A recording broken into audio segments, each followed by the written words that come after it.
we're back again. My name's Shawn with the Little Apparel Store, and this is Inspired Conversations. And today I have a very special guest with me today. Alpha Patron is with me today. Did I say that right? Patron. See, I even asked before the interview, and I'm right. You good, man. You good? Well, it's good to have you here today, man. I'm glad that we got to do this. I'm glad to be here, man. It's truly a blessing. Yeah. So I was telling you a little bit off camera that I'm really liking a lot of the music that you got out now. Not just the one that you released, the latest one, man. I've been like, seriously, it's on my playlist. Like, no joke. Like, I've been listening to it for a couple of days now, and or a couple of weeks now since we first linked up. And dude, like, it's just so original, and I love it so much. But all your music, man, like, I feel like you have a unique voice in the space. It doesn't really sound like anything else out. It doesn't like I'm not listening to you and thinking, man, he sounds like so and so. You know, which I think is is huge right now because it seems like in the space a lot of people sound the same. You know what I mean? So creativity, I really appreciate. So what got you into music? That's kind of where I wanted to start. Was what got you doing this? And to be real, man, I kind of like grew up around it, like in the church, kind of. So my brother, you know, he was on the worship squad, you know, played drums, piano, guitar, all the above. And I'm a little 4-year-old, 5-year-old. I get inspired very easily. And so I kind of just looked up to him playing the instruments. And so one day I kind of just hopped on the drums as a 4-year-old, you know, always kind of just going in with the drums, you know. Mom bought me a little, like, you know, little junior drum kit. I was just going on. Like all the time. And I was like, kind of like taking what the songs that they were making and kind of just like thinking it my own. And I used to just do it for fun. Just because I loved it, you know? Yeah. And then growing up a little bit, you know, I kind of like went away from the church a little bit, you know, or like we moved away from the church. We moved from Seattle to like a little town called Lake Stevens, which is a little bit north of Seattle. And then I kind of like ran away from the music. I kind of just got hoop dreams because that's what everyone was doing. I like to play basketball. So I was like, man, I want to do this, you know? And so I kind of just put music like to the way back burner, like back of the back burner, you know what I mean? Mm-hmm. And then, yeah, man. And then, so jump back from like little kid to like junior year, right? Junior year is when I went to this thing called Winter Jam. I don't know if you heard about it, but it was like a $10 for 10 concerts. And like the first person I saw was Lecrae. And so I run the room. And literally, he was like reaching everybody. It feels like, you know, everybody was tuned in. Everyone was inspired because he was literally just being honest through his music. And so I was like, yo, that was like a love at first sight moment for me. I was like, man, I want to do this. I want to impact people the way he was impacting people through music, through whatever, you know? And so I kind of like got that fire back just by, you know, seeing him. And then later on, I was like, all right, man. I grabbed like two of my boys, Thaddeus and Amani. I was like, yo, we should do the talent show, you know, just for giggles. So if we sucked, like, it wouldn't be as bad, you know what I mean? So, like, we went in there, like, as a joke, you know? But then we ended up doing, like, really, really well. And then when I had the mic in my hand on stage, I was like, yo, this is it. Like, this is it. I want to do this. And so it's history ever since, man. That's all. And what year was it when you saw Lecrae? 2017. Yeah. So I was gonna ask if that was the year that he headlined it. Dang. I know like him, Andy Mineo was there. And like a bunch of other. Yeah, because I remember it was like one year he opened it, and then the next year he headlined it, and I didn't know which year it was. I just thought it was so cool because, like you said, like that concert series. It's a really neat concert series if no one's ever been to it because you have so many. It's hard to say any of them are a headliner because they're usually all pretty big names. I just thought it was so cool that like one year he opened it and then it was like the next year he was the headliner. So I just didn't know what year that was, but I would say that would be right around the Anomaly album, wouldn't it be? So yeah, so he would have headlined it. I would say. Oh yeah, because it was like right before his All Things Work Together album. I think that came out like a year or two later. So yeah. So I'm surprised he was headlining. Yeah. That's awesome. But yeah, man, there's so many thoughts swirling through my mind because, like you said, I love when it's like you start at a young age, Right. and then you kind of get out of it because you're pursuing other things. You're starting to, which is fine. It's part of growing up, right? Yeah. Like it's part of exploring. Like it, Yeah. but then there's something about this that just brings you back. And ironically, it was through seeing Lecrae being able to reach so many people doing that, and it's like, Right. wait a minute, I have this in me too. So let me get back with this. It's neat to me how, because you'll hear people say that. They'll be like, man, I just couldn't leave it alone. Like I couldn't get away from it. Like I couldn't escape it, right? Exactly. And I have a similar experience with like the things that I'm doing now. Like, well, for instance, the clothing side of it, like the shirt I'm wearing, like that kind of stuff. Like I would play around with it, and then it would come back, and then I'd play around with it, and then I'd come back. Yeah. Or even doing like the motivational speaking. Like I preached for 20 years, so it's like speaking and reaching people and doing that kind of stuff was like always within me. So I always wanted to encourage people. I always wanted to like motivate people. I always wanted to like. I just knew I had a gift with speaking, right? Like I just knew that was within me, and I need to use it. And so it's like even if I'm not using it in the same ways that I used to use it, I'm using it in new ways now. But it's still the same gift, and so I'm always encouraged to know that other people's stories work out the same way too. You know, it's like if there's something within you that's a gift, it's there. And there may be days where you're out of tune with it, but that didn't go away. You know what I mean? So from the drum set as a kid to 2017, seeing Lecrae and saying that's still in me. You know, like it's I know, bro. Yeah, that's how I knew. That's how I knew it was, man. Because it was like, obviously you have interest. Like if you were to ask me at 5 years old, Alpha, what you want to be when you grow up? I'll be like, I want to be Mr. Incredible. You know what I mean? I want to be an astronaut. I want to do this, that, third. You know what I mean? Yeah. But like, I don't know, like some things like manifested in you at a young age. And then when you grow up, you start to realize like, wow, you know, I really want to do this. And it's like a passion. It's like a love. And then that's what makes it a lot easier to pursue because you just love it. You're just passionate about it, you know? So in 2017, that's when all this is reignited. So what are the first steps after, because I love this story so much, so I'm going to like just want a little bit more detail. So 2017, you see Lecrae, you're like, that's me, right? Like in a good way. You're like, that's me, right? That's who I am. Because it was the same way with me. It was like, I saw Eric Thomas. I don't know if you know who he is, but like he's a pastor as well, but he's also a motivational speaker. He's like the biggest in the world. And when I saw him, I was like, that's me. Like that, I am him. So now I gotta go down this route, right? And so 2017, you see Lecrae, you say, that's me. What happens that night? Like you leave the concert. I want to know like what's in Alpha's mind as he's headed home from that concert. What's I'm literally like going in the car, staring at the window. It's like nighttime, quiet. I'm just like smiling. I'm just confident. I'm like, this is fire. This is just fire. Like I want to get started. You know what I mean? But it was just so new to me, and like nobody around me was really doing it. You know, so it was kind of a little harder to try it because nobody around me was really trying it at the time. Everyone was in the sports, you know, basketball. I feel like that's kind of what it was for me. I was just a product of my environment. Everybody wanted to do basketball. I wanted to do basketball too. And it was fun because my friends were doing it. I was doing it.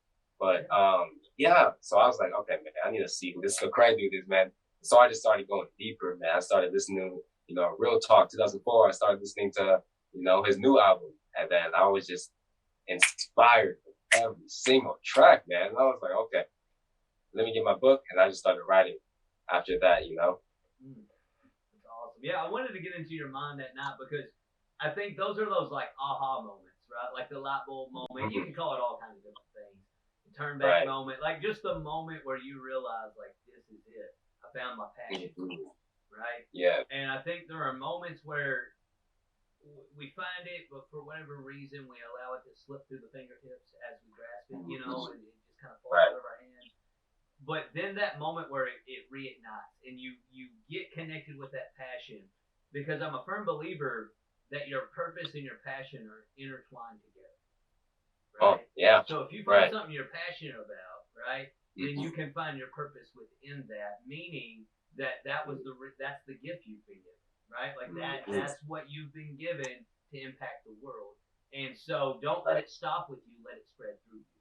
And the process of the journey we're on, once we find it, is to not let it stop with us. Let it spread through you. There's various ways that it can spread through you, But that's up to you and your responsibility with what you've been given to figure out how it's going to spread through you. For sure. And so I wanted to get into your mind that you're leaving that and you're connected with that purpose now and that passion. It's all intertwined. You're saying, okay, that's me. I see he's reaching people. That's what I want to do. That's my passion. That's my purpose. And now it's like, because in that moment you're amped up. I mean, at least I know I am. Like when I, yeah, oh yeah, but like you said, the reality for the people listening is just because you get connected with your passion, and just because you find your purpose within it, right? Right. Doesn't mean everything just automatically falls in place.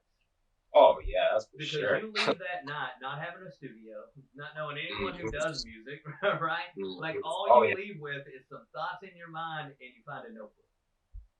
Exactly. And I think for a lot of people, they think, okay, well, if I find my passion, I find my purpose, it's going to be easy. It's not. And it's not. And it's not. And people need to hear that, and they need to understand that, and not get discouraged when it's hard. Because I was saying this earlier, like, it's a simple illustration, but it's like the idea of toothpaste, right? Like, nothing's coming out of the tube without pressure.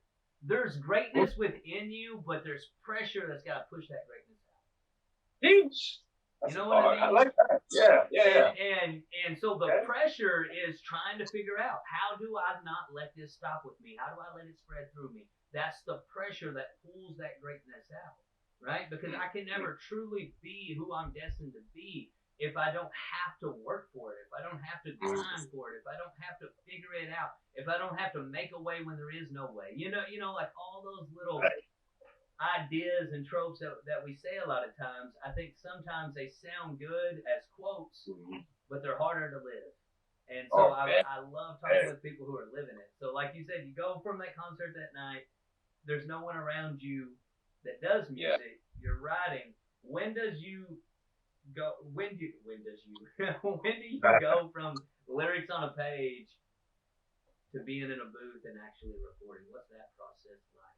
Going from that night to the writing and then to the actual song creation process. What's that look like for you? Right. So my older brother, he actually did music. He actually used to make music when he was younger.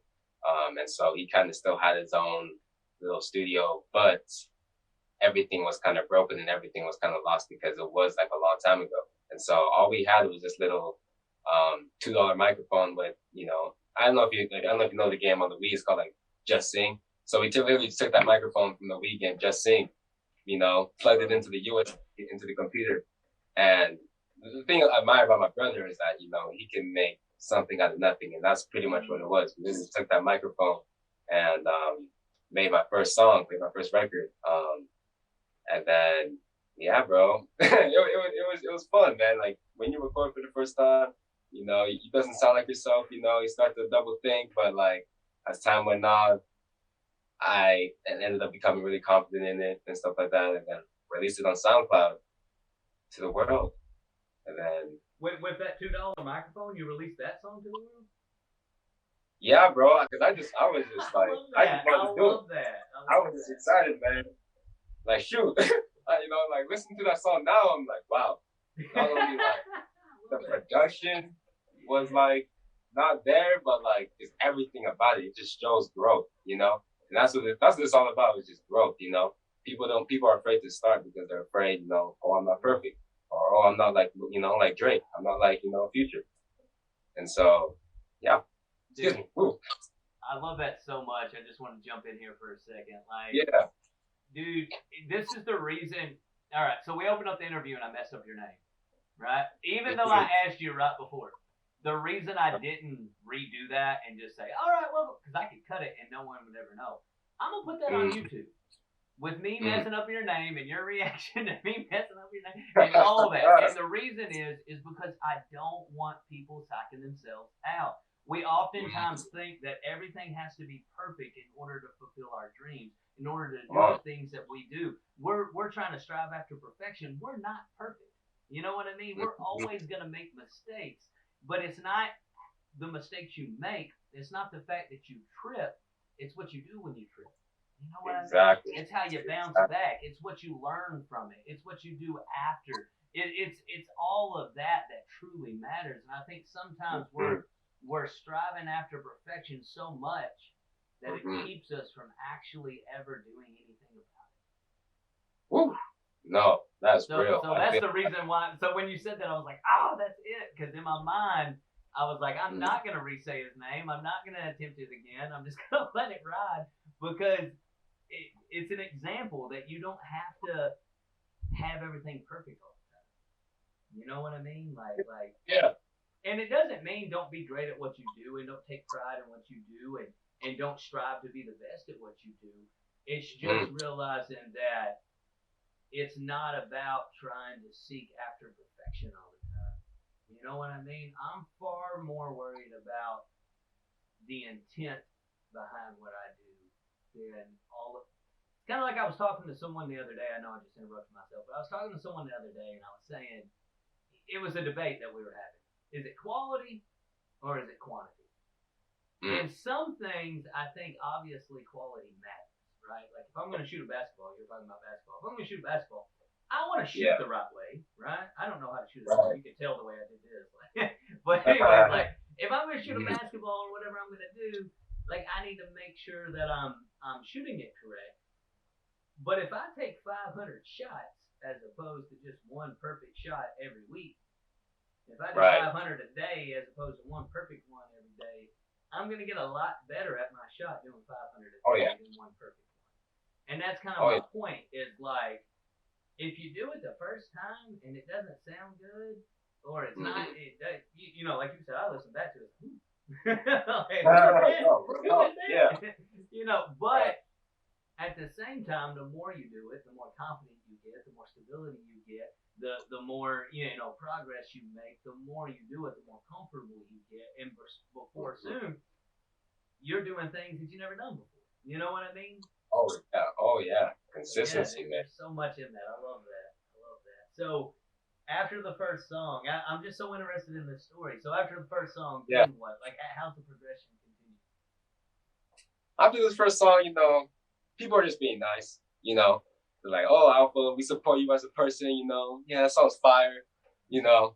Just saying that just to be nice and stuff like that, just to boost my self-esteem, I guess. But once I just started diving more into music and just started listening more to like different artists and different ears and different styles and production, I started to see the flaws into that first song. I started to zoom out of the telescope. Sometimes when you're making music, you're like zoomed in the telescope, like you don't really zoom out just to see like, the bigger picture and the bigger intent of the song. So like when you zoom out of the song, you can find ways you can do better. You can find different things you could have added. And so that's what I kind of use. And so that's why my first song, my second song kind of jumped in the production and lyrics and like, the overall song, because I was able to zoom out and just view and really process like how I can be better, how I can make a better song than the song I did before, Yeah. Awesome. And then, I think I'm trying to think of a word because you said something that is so true that happens. People will, out of the goodness of their heart, let's say it that way, will tell you, like you said, they're just being kind, they're just being friendly, they're just, oh, this is so good, and it's good to have people like that, but at the same time, we have to get to a point to where we can look, and that's why I love how you said, but I started examining it, and I started picking it apart, and I started looking into it, and zooming out, zooming in, just really focusing on, okay, well, I could do this better right here. Maybe, and I don't know what all the critiques were on it, but I'm just saying, maybe you could hear me taking a breath here. Maybe I could do it to where you can hear me taking a breath. Maybe there needs to be some reverb here, and then I can ad lib here, and just looking at different things, or even production wise. Or let me do this. What if the beat dropped here? And all of that stuff is just you perfecting your craft, right? Like it's no different than Kobe sitting there after he just won a championship and shooting 500 free throws. Like he doesn't need to do that. He can go celebrate, but he's doing it because he respects the craft and he respects the gift he was given and the talent he has, and he's going to continue to be the best he can be at it, or he ain't going to do it at all. And so the idea there then becomes, we have to get rid of the emotion in the critique.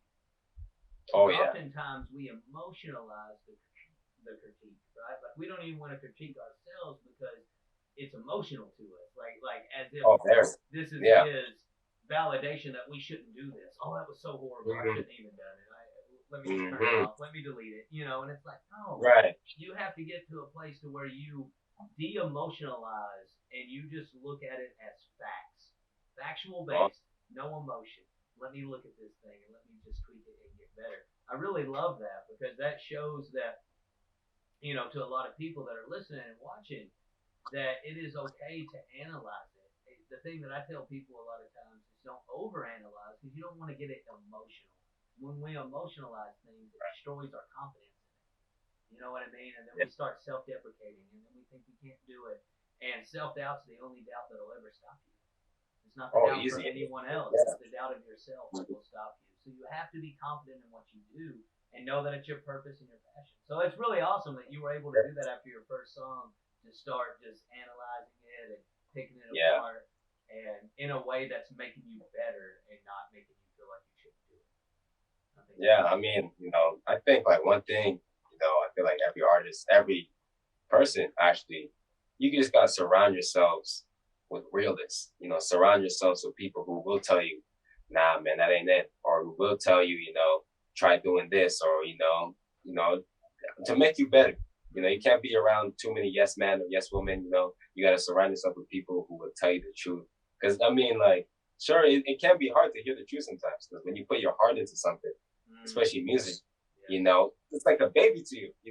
Like when you release it to the world, you're like all anxious, sweating and stuff like that because it's just like I'm giving you a piece of my heart. yeah. It's like hard. It's hard to do.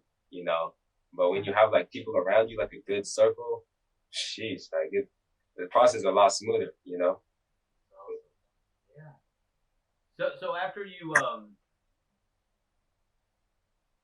get done with that first song and you start doing that, how does the production and all that change from going on to the next songs after that process of examining that? How does it change? Are you making your own beats? Are Right. you So, how's yeah. that process look? So I was starting to become into a comfort zone with making music and with my brother in the bedroom. I was comfortable. Come back from school, let's record a song. Let's finish it the day up, put it out. It was just comforting for me. And I started to realize that like I'm in a very comfortable space and I need to grow instead of like staying louder and to go, you know, up. And so that's when I started taking the production side serious and started going to the actual studio, where they know what they're doing, they invest, into their stuff. And I wasn't just doing it just for the sound, I was doing it just to be around those like-minded people and just to kind of see how they move and just to take mental notes and so you can apply it to yourself.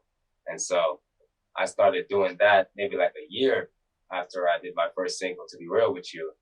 And I was like, wow, like, whoa, look at all these, you know what I mean? Like, look at all these toys, It was just crazy for me, And yeah, I recorded my first song in the studio.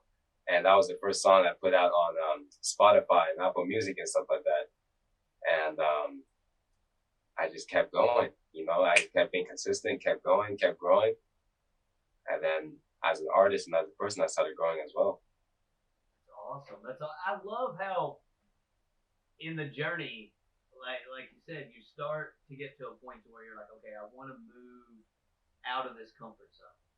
And oftentimes, the comfort zone is the place, but it's comfortable, right? Like we don't want to leave it because it's what we know and it's part of our routine. But I'm a firm believer that growth is outside of your comfort zone, right?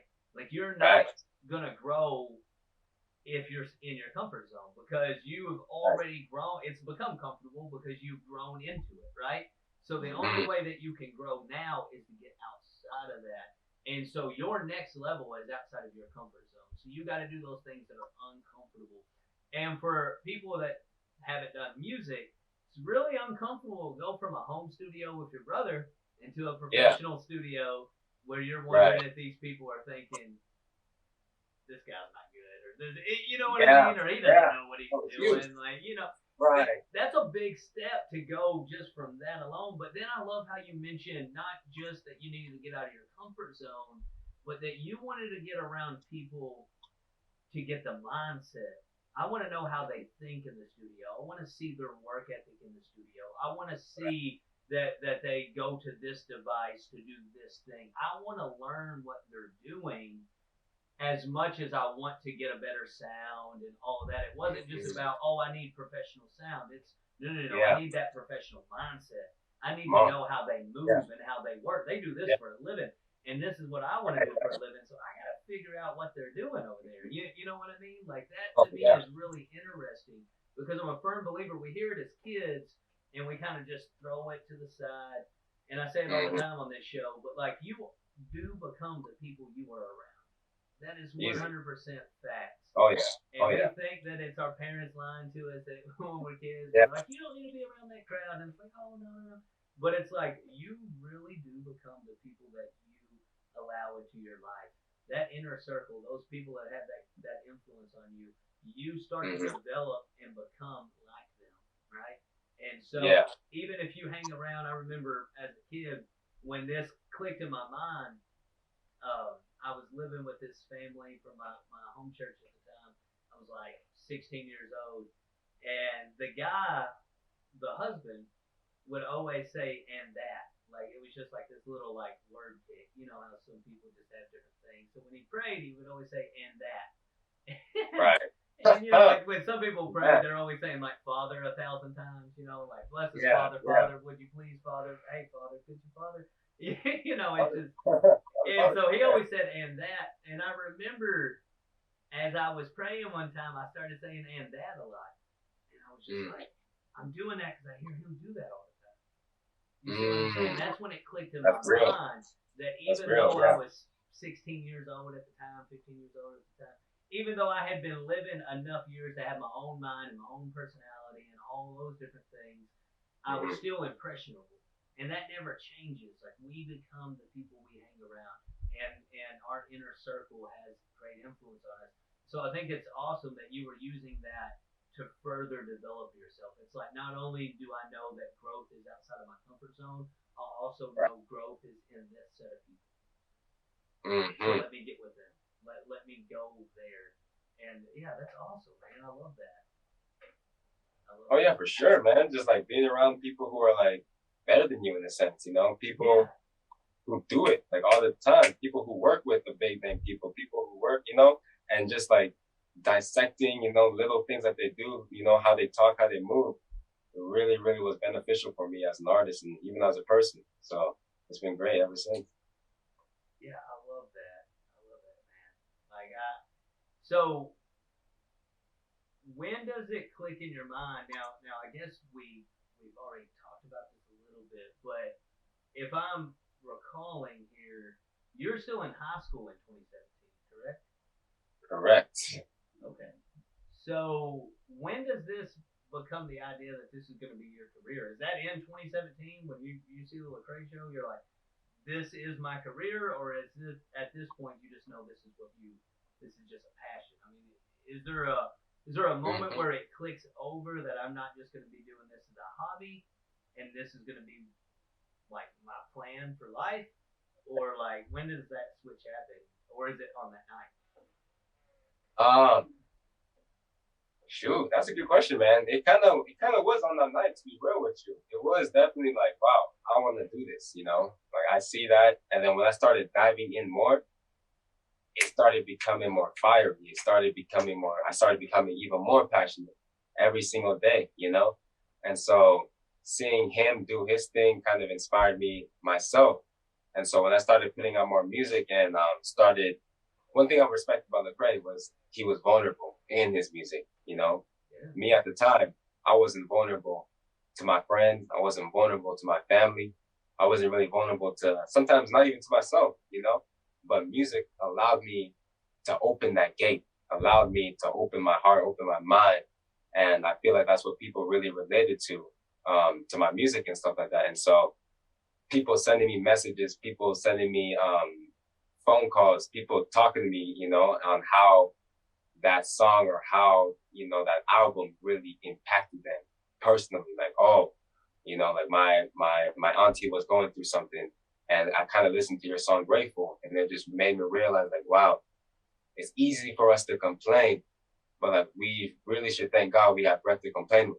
And so that really, really like helped me to keep going, like, okay, shoot. So I'm not just like, there's purpose behind this, you know, like this isn't materialistic, this is eternal. These are eternal values that I want to leave on people, you know? Yeah. And that's when I was like, okay, what steps do I need to take to make this a full-time job? And that was probably like the hardest part, honestly, for me. And that's why I wanted to ask the question, because there's a difference between the moment it clicks to say, right, this is what I want to do, to the moment that this is what I want to do for a living. Because monetizing your passion isn't easy, like we've talked about before. In order for it to be a job, there's got to be money, right? Right. So monetizing your passion is really hard, and that's the process where a lot of people give up on their dreams, I feel like, is because they don't understand or can't figure out how they can monetize their passion, right? And so to me, I would be willing to risk everything I have to monetize my passion. But that comes from, at age 15, I was homeless. So I'm not scared to lose everything because I've already lost everything before. And if I can figure it out at 15, I can figure it out at 30. Right? Like if I can do it as a kid, I can do it as an adult. So it doesn't worry me. So I'll bet the whole house on it. You know what I mean? I'll bet everything on it. Like I'll this or bust. Like I don't. But a lot of people struggle with that. You know what I mean? Because that's a real fear. And that's where we go, like you were saying, like, well, you still have the breath to complain with, like God gave you that breath. That's where, like, I thank God for the struggle that I had as a kid, because that put me in a position now to be able to be all in and not worry about that. I don't have no fear if it's not going to happen. One, I know it's going to happen, and then two, I'm not worried if for some reason it didn't. You know what I mean? Because I'll be okay. I'm not worried. Regardless. So monetizing that passion, I feel like it's so hard because, like I said, one end you have that fear, like, what if I don't make it? Right? That's huge, right? That's huge. And not only do you have that fear, but then you got, how do I make money off of it? Like, not only am I worried that I might not do it, but how am I going to do it? You know, so take us through the process of that a little bit, if you don't mind. Like, what was your biggest challenge in that aspect of making it the full-time job? You kind of alluded to it when you said that was the hard, you know, part of the hardest part. So what did that look like? All right, so, you know, junior, so it was senior year, right? You know, and I was like, all right, I want this will be my full-time thing, you know? What's next? You know, talking to counselors, talking to teachers, they all said the same thing. Go to school, go to school, go to school, and go to school. You know, you're not going to succeed if you don't do that. And so my mom went to school, and it was kind of like, I don't know. I was kind of just doing it for my mom. I was doing it, you know, because I was just a product of my environment. That's just what people did. You know, they just went to school. And so I was like, I'm going to try this out, you know. I'm going to try this out. But I'm definitely going to make the most out of it, you know. And so I went to school at Liberty University in Virginia for the first year, for my freshman year. And it was great, man. Like, you know, obviously I met good people, you know, good experiences and stuff like that. But, man, I just felt like, bro, I felt like it was a 40 to 60% ratio. You know what I mean? 60%, actually, no, I said 70 to 30. 70% school and 30% music, you know. And in order to succeed at a high level in school, you know, you can't just put 30%. You got to put like a lot into it, you know. And me personally, it was hard for me to just, you know, put music on the side sometimes, you know what I mean?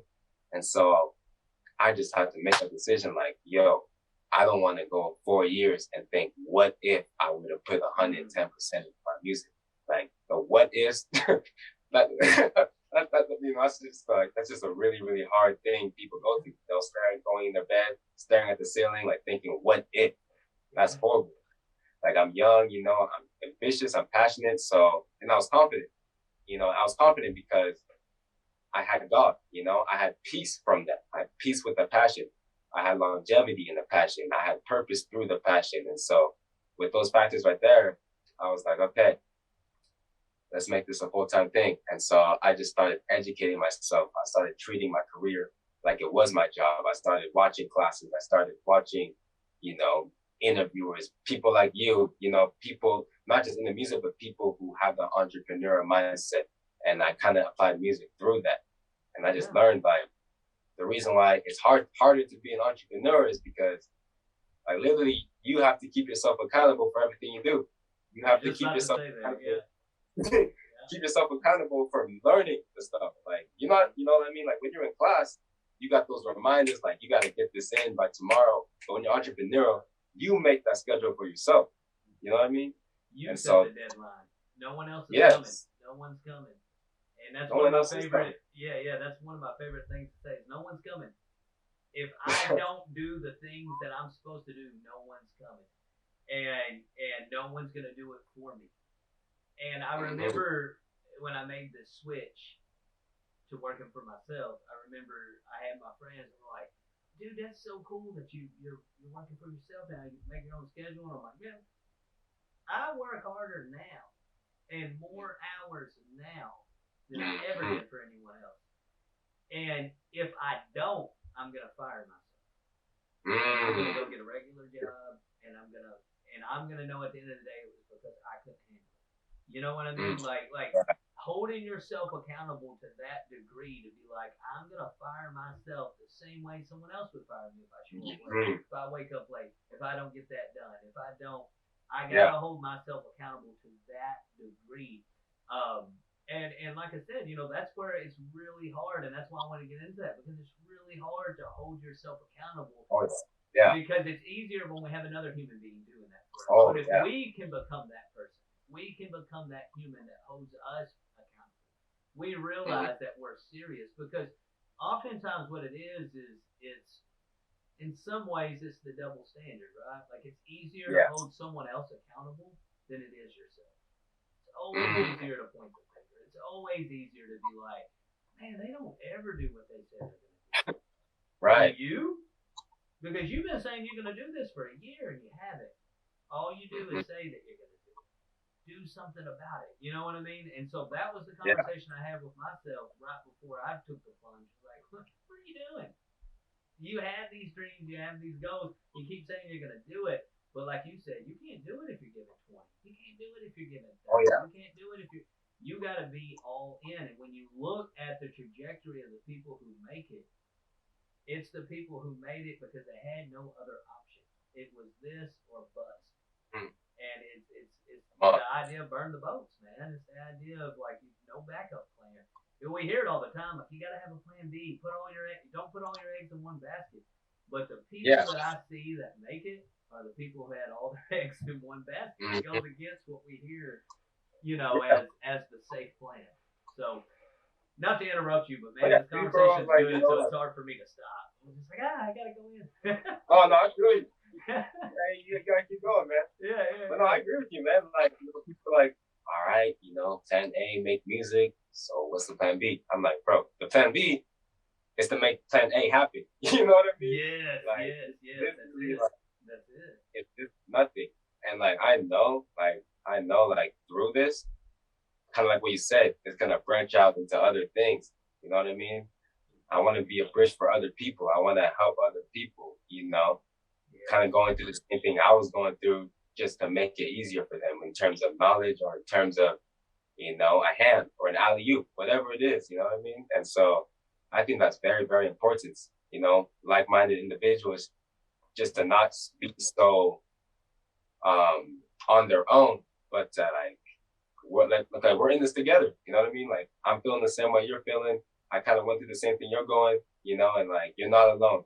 I feel like entrepreneurs, like it's so easy to feel alone, man. And so I feel like we should just develop a community, Yeah,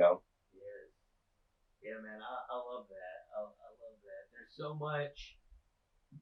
There's so much to learn. That was one thing I loved too when you said like not just music, like not just me being an entrepreneur in music isn't doesn't mean that I just write music all day and I just record all day and that's it. It's like no, Right. no, no. There's a business to this, and I Mm-hmm. have to then put myself around like-minded people who understand the business aspect of it. I have to realize Right. I'm an entrepreneur. I have to realize there's a schedule. I have to realize there's a Mhm. process. I have to realize that there's all these different things, Yeah. but it's out there. The information's out there, and Oh, oh yeah. it always has amazed me. And me and my friend talk about it all the time. But you'll see like these online business coaches. No disrespect to the people who do that, but I'm just thinking Yeah. like in my mind, like, dude, you can like literally Google this stuff. Come on, YouTube University, man. Yeah. Now, granted, you might be doing that. Like when I started making all the designs for my shirts and all the designs you see behind me and all that stuff, I I didn't watch YouTube tutorials. I literally just got Photoshop and just tried things. And I started doing that in Mhm. 2006. You know what I Wow. mean? So it's Wow. literally Yeah. been years of just teaching myself. That was like right when YouTube came out, so there really wasn't like a tutorial thing that you could just look up. And but it Right. was the idea that like even if you look it up, like even now, I might spend 12 hours going through a tutorial to do something. You know what I mean? Like and it's oftentimes people just want that express route. You know what I mean? We want it to be quick and we want it to be easy and we want it to be. But what we need to know is more than what we want it to be easy and quick. It Yeah. needs to be worth it, and in the Come on. end, it will be worth it. Like that's the thing that I always remind myself, want to remind others, is that it's gonna be worth it. Like put Oh in yeah. the time, do the task, do the work, because it's worth it, man. Like it's worth it to know that you're living in your purpose and in your passion. And yeah, man, it's awesome. I love that. I love hearing your process and how you navigated through that. For sure, man. For sure. It's so important. So important. Yeah, yeah, and I love the way that you mentioned about just being other around other like-minded people.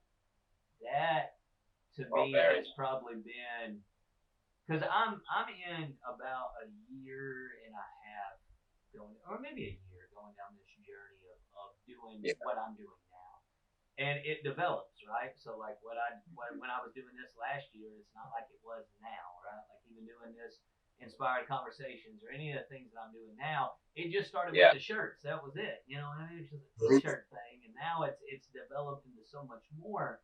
But one Oh of yeah. the things that I'm realizing is a lot of the things that helped push me into that entrepreneurial mindset was studying, like you said. Like if Yeah. I'm playing something during the day, it's an interview. It's I'm Mhm. learning something is basically what I'm saying. Like Oh, I'm listening yeah. to entrepreneurs talk about business and money and different things like that because I'm studying that now. And I'm Yes. learning the process and learning that it doesn't matter if it's music or if it's motivation or if it's fitness or Mm-hmm. the principles are the same, right? Like they're just interchangeable. You just apply it to the way that it works for you. You know what I mean? And through Yeah. your outlet. So that's been huge, but I would say the biggest benefactor has been the people that I have in my life. Like Mm. having, I Oh, call them my team, even though they don't work for me or anything like that. It's just like this idea of like these people bring value to my life and I want to bring value to them. And I will tell them when I see something in them, right? Like if I see something yeah. that's special, if I like, hey man, that's your gift, like that. Mm-hmm. This is the reason why I'm thankful that you're in my top five because you bring this quality to my life and I need that. Wow. You know what I mean? You balance me Yeah. out. And so, I have one friend where he's like the go getter, like he's like self motivated. He doesn't need Right. motivation in the morning. He just wakes up getting stuff done.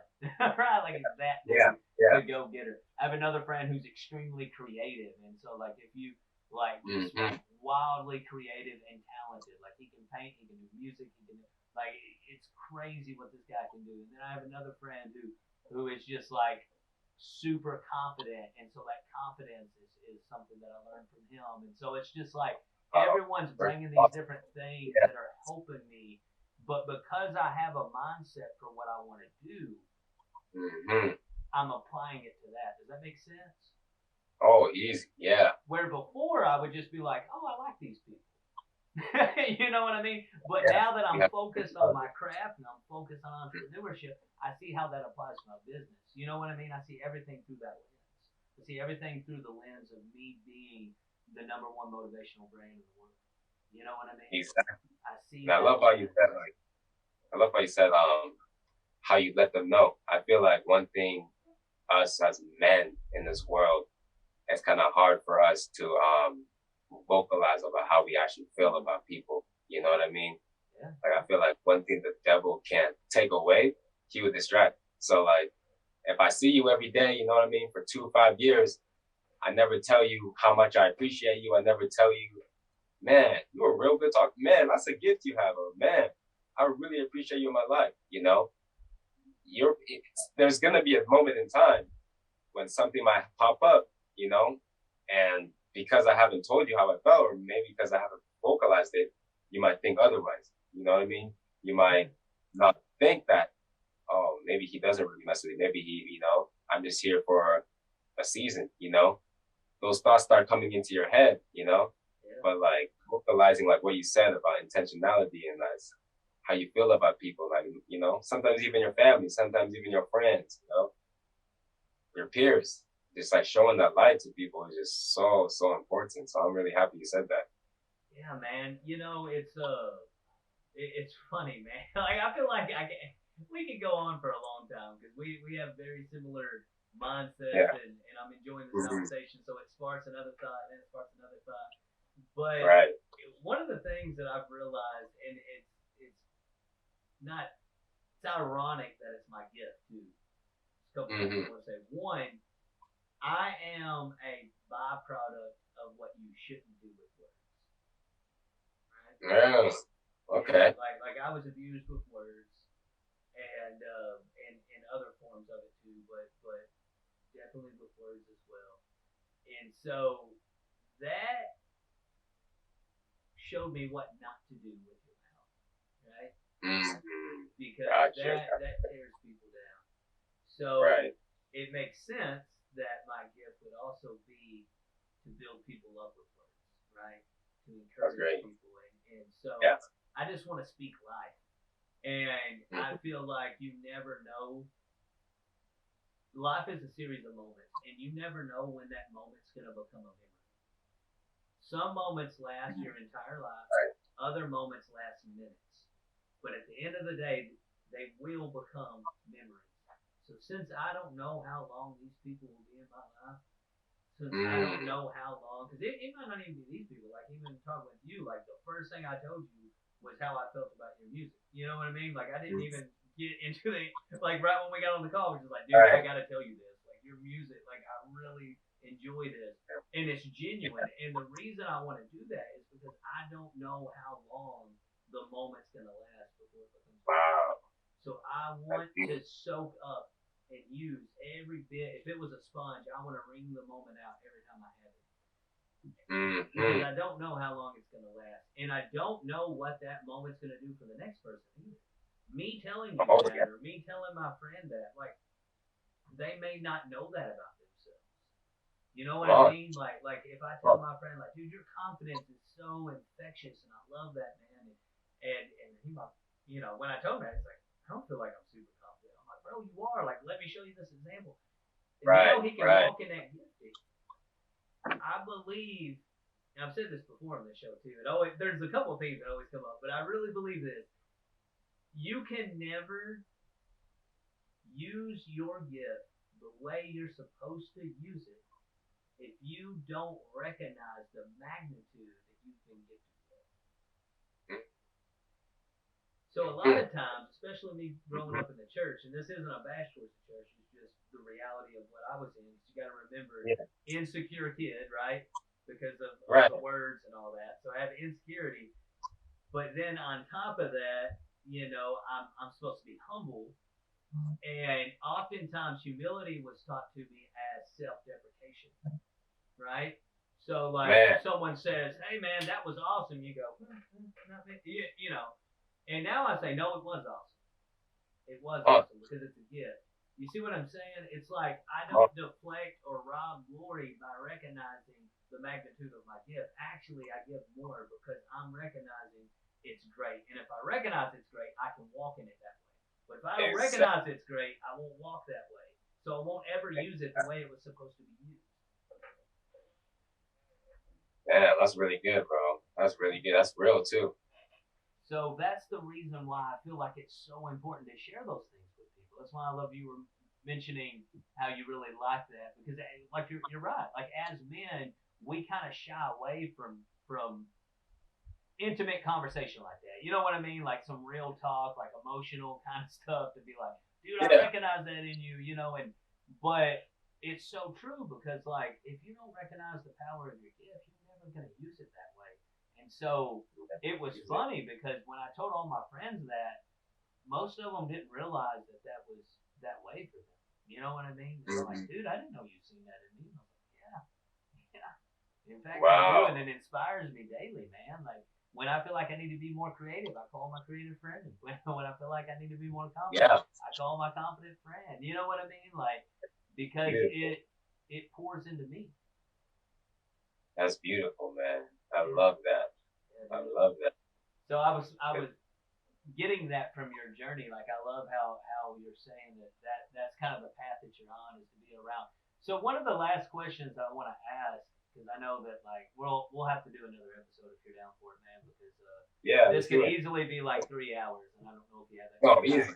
time. Yeah. But one of the last questions is in this musical journey, you know, starting at a young age and then kind of walking away from it, getting the life of it put back in you on that night, Hmm. and then the journey, and then it transitioned into like this is it, this is what I'm gonna do, and then making the different songs and getting into the studio and being around like-minded people.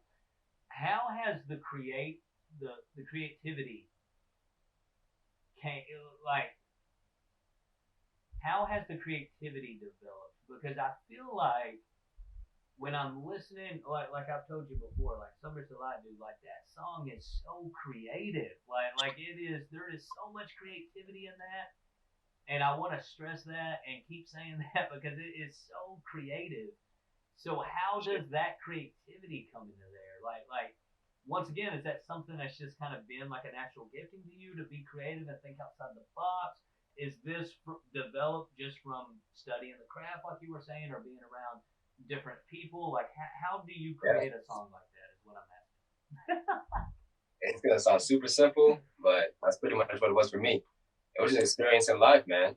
asking. Just traveling, just meeting different people, listening to different stuff. Like there was like a whole 2 months when I was just like on funky music. I was listening to '70s, Earth, Wind and Fire, Quincy Jones, George Benson, a bunch of funky, creative, out of the box type music. And so being in California, it's kind of it was kind of like, yeah, I know that vibe just hit different for me. Like people around me were listening to different things, listening to stuff that inspired me a lot. And so I kind of just implemented as many, you know, creativity elements that I could. And so with the Summer's Delight, um, the guitar instrumental and just like the whole summer vibe was just inspired just from being in California and just feeling uplifted through the music. One inspiration from that song that I had the most was Quincy Jones and Michael Jackson's Thriller album. Like I don't know, there's a part in that song, when the guitar just going in, it's like, you know what I mean? And it's inspired from, Wanna Be Star Something. It's inspired by the, guitar line in Thriller. And it's just like, that's my favorite artist, first off. And I just love the different, it's just, man, I just love it. And so I kind of wanted to incorporate it into my own music, but I also wanted to give them credit for it because it's like, man, I don't know how Quincy came up with that, like creativity with the songs too. And so I just have to give him my flowers. But Yeah, yeah, man, just like traveling, just keeping yourself out of a box, as rappers, I remember people used to call me like, oh, you just a conscious rapper, or you just a Christian rapper, oh, you just this, or you just that. And I was like, man, I feel like that could really be like one of the biggest curses as an artist, when people like put you into a box, you know what I mean? And so me personally, like I listen to like a lot of different music every year, every month, like genres of music grow for me, from alternative rock, from old school rock and roll, sometimes even country, alternative, and it's just like, I feel like there's so many music and so much different stuff in the world that can really, really inspire you.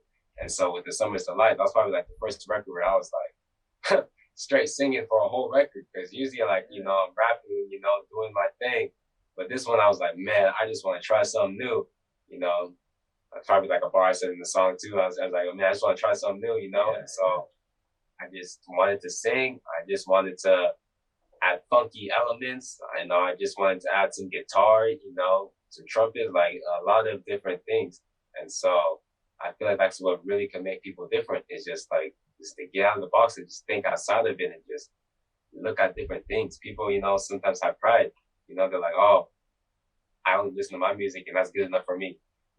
But like sometimes to really get that inspiration, you gotta like see like open your mind, and I think it really, really is gonna be a benefit for your future and for your music. So that's what it was for me, like, I love that too, man. And I know you prefaced it with like this is gonna be super simple, and I expected this type of answer, but I really wanted to ask it because that's very helpful for people. You know what I mean? Is to realize that it's literally as simple as, man, just get out of that comfort zone, like you said in the first place. Just get out, explore. Don't be afraid to try things, and that's probably my favorite part of the song. And of course, I don't know the process of it or anything like that, but the fact that it sounds different than the rest of your music, because I didn't just listen to that song. Like I listened to everything that was available. I had YouTube music, so everything that was available on YouTube music, I listened to it. Okay. I love that this song is so different than anything else you put out, and you're so confident on the record too. It isn't like someone trying something new and saying, "I don't know about this." You know what I mean? Like you can sense that with newer artists as well. 2017 is not a long time. You know what I mean? And so, in the grand scheme of things, like it's not a super long time. So when you think like from 2017 till now to have that much confidence with something that's that far out of the box, dude, that is awesome to me. Like it just pumped me up because I was like, dude, that is so confident, so creative, and I love when people are confident in their creativity. Just to be able to create without the pressure of feeling like that box, like you said. Oh, you got to be a Christian artist. How many times did you mention God? Oh, you're a conscious rapper. Well, you didn't really say anything that was common like on this. You know what I mean? You didn't really inspire anything here. Oh, you didn't. It's like no. You know what? I'm just gonna put out my music, and people are gonna know the intent of why I put out my music. And so if they know the intent of my heart, they're gonna be inspired by anything that I do because they know why I do it. You know what I mean? Like that to me is really good. So. Anything else you'd like to share, man? Because I honestly feel like we can keep this going all day. But anything you got to say before we close it up?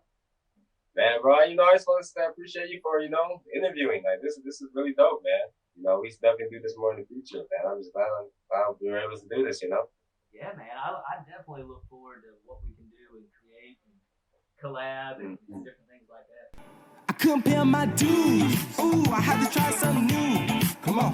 I've been down for way too long, but things are not cool. I feel like a taboo. Come on, I got something to prove. Hey, I've been going crazy, but things not cool. Got me singing like ooh. Got me singing like